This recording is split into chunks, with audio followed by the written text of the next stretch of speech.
In this project you will learn how to change the LED brightness using potentiometer. For this simple project you will need a potentiometer and Arduino board, and one LED. Connect the potentiometer to Arduino according to this schematic.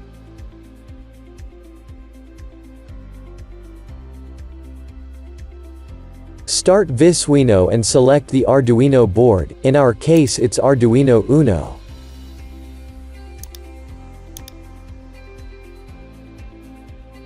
Connect analog 0 to digital 10 analog pulse width modulation. Click on the Send to Arduino button. In Arduino make sure you selected the board and port, then click on the Upload button.